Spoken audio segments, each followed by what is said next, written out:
This is Financial Standard, the definitive source of news, thought leadership and analysis for Australian wealth management professionals. Financial Standard. Take the lead. Welcome to the Financial Standard podcast. I'm your host, Karen Vergara, a senior journalist at Financial Standard. On August 11, Australia's largest super fund, AustralianSuper, which manages $430 billion in retirement savings on behalf of 3.6 million members, announced that it will expand its financial advice offering to include a new digital advice platform and bring more advice capabilities in-house. Under a brand new license, these will operate under what is called AustralianSuper Advice. So the move sparked discussion and considerable confusion across the industry because many thought AustralianSuper had already been offering comprehensive financial advice. Or was it? So to help us cut through some of the fog, Sarah Abood, the Chief Executive of the Financial Advice Association Australia, joins us today. Sarah, thank you so much for your time today. No worries, Karen. Great to be here. Sarah, you wrote an excellent piece recently on LinkedIn, and in that, you said you contacted AustralianSuper for some clarification. Can you explain to us how the new advice offering differs from its current advice offering? Yeah, look, for sure. And of course, I should say I'm no spokesperson for Aussie, but I can absolutely talk to what the questions are that our members were raising, because I think there is quite a bit of confusion about advice through super in general.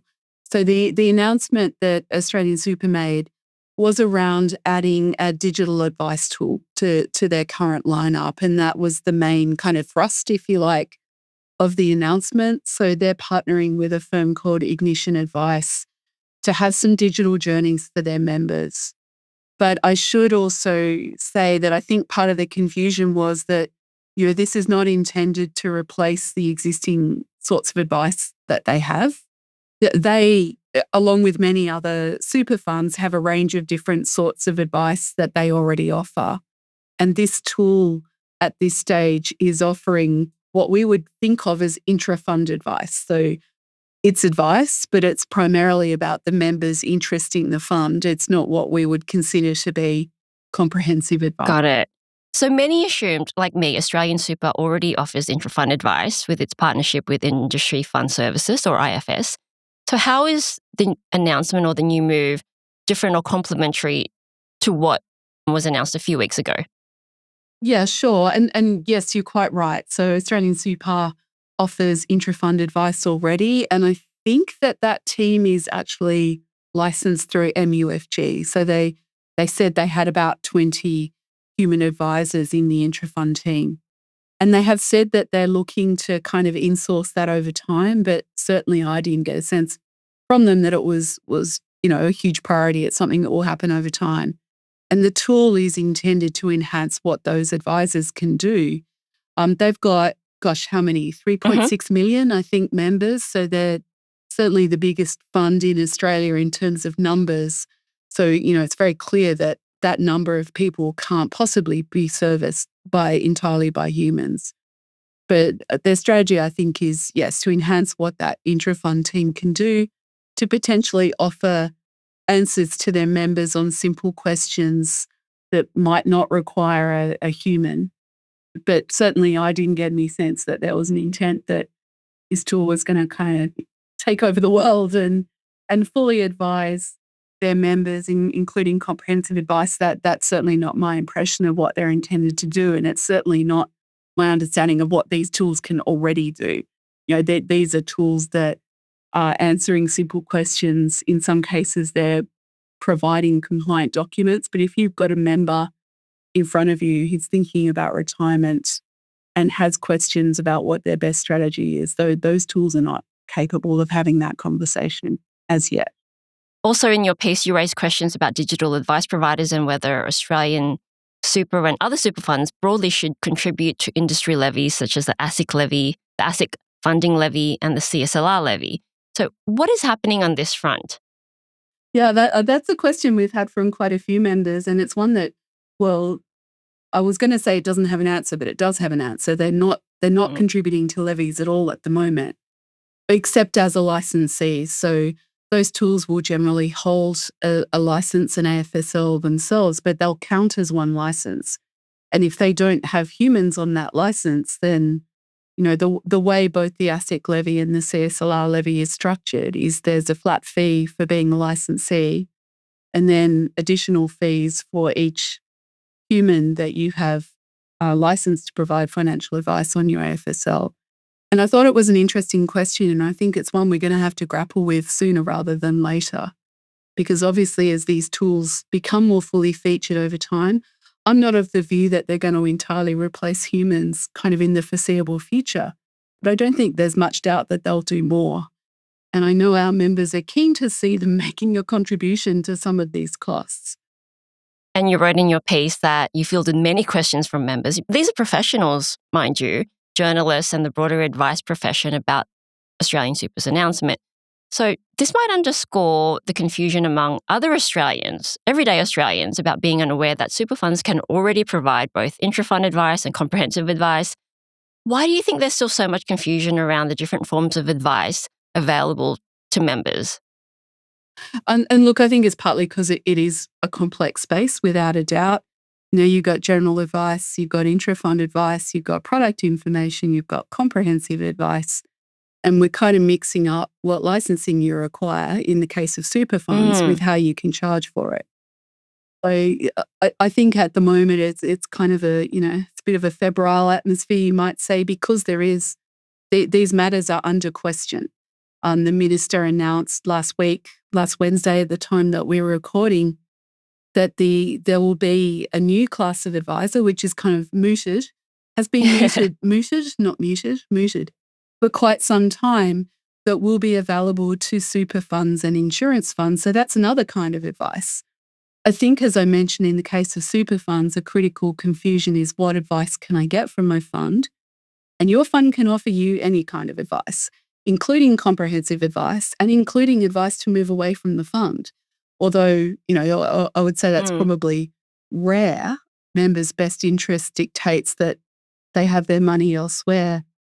Licensees like IFS, for example, which support many of the industry funds, are able to make that recommendation. They have some advisors, for example, who have an SMSF accreditation, which I think would come as a surprise to many. Form of advice is expensive to offer, and it's expensive even for the super funds to offer.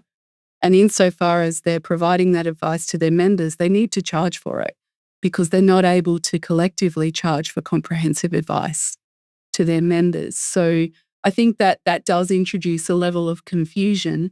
And also because the funds have different strategies. Australian Super, for example, when it comes to comprehensive advice, it has a small comprehensive team but it's not large. It's licensed by IFS. It's there. But their main strategy with comprehensive advice is to outsource it. So they have a panel of, I think it's something like 4,700, what they call external financial advisors, who can be authorised to kind of be the recognised third party on the member account. And they've also got a smaller panel, I think somewhere around 100, of external advisors that they'll refer a member to if the member needs comprehensive advice and the fund can't offer it. That's a similar strategy to, I'm going to say, ART is another large fund that similarly outsources most advice requirements for members. But others of the fund insource it, others of the funds rather. So there's quite a few. I'm thinking of UniSuper and Aware because they have big teams, like 100 comprehensive advisors in the case of those two funds. But there are other funds that employ financial advisors internally to offer comprehensive advice. So that they're not all the same. They have different member bases and they're implementing different strategies when it comes to meeting the needs of their members for advice. And those needs are growing, in large part because Australians are ageing. I'm thinking about retirement. Will I have enough? What do I need to do? Where can I go for advice that I trust? And there's more and more of a need. And at least at the moment, a lot of the funds don't have sufficient resources in-house to meet that need. Let's talk about the August 19, a massive announcement from, Financial Services Minister Daniel Molina, and you touched on the new class of advisors that will be limited to superannuation funds and life insurers. Can you just please give us a description of where FAAA stands on this? Right. Well, look, we don't agree that the ability to offer this new form of advice should be limited to super funds and insurers. That's a change from previous policy. So the Minister, Stephen Jones, had announced, essentially that this class of advice would be able to be offered by a range of different organisations, including financial advice licensees, and that was something we'd argued strongly for, and we think it's important. We would like to see consumers have a choice in terms of how they can access this sort of new form of advice. And certainly not all of our members, but a number of them would have an interest in it. For some of them, they're looking at perhaps engaging with the children and grandchildren of their clients, for example. The challenge being that without a strong idea of what the scope of that new class of advice would be and how it could be charged for, you can't put definite strategies in place. But certainly we're of the view that it ought to be more broadly available. And that remains our view. We think giving consumers choice and making this available from a range of different providers contributes to competition. It's more of a level playing field, and we think that would be a better outcome.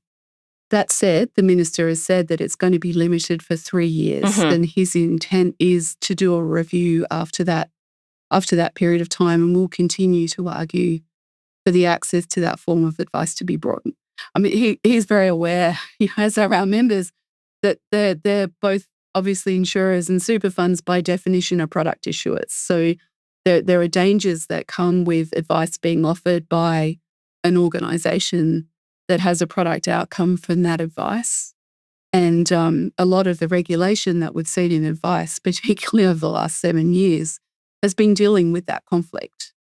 But there's no doubt that there are a lot more Australians who need advice than can get it right now. So we're not imposed in principle, but we need to see strong controls on what these people can do. What is the scope of the advice that they're able to offer, and how will they be educated?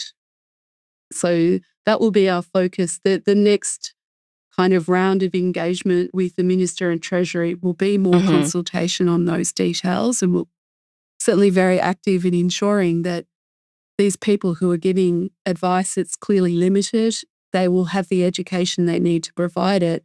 And there's a clear line between what they can do and what you need a comprehensive advisor for. The Minister was very clear in his speech that they would not be encroaching on what comprehensive advice is intended.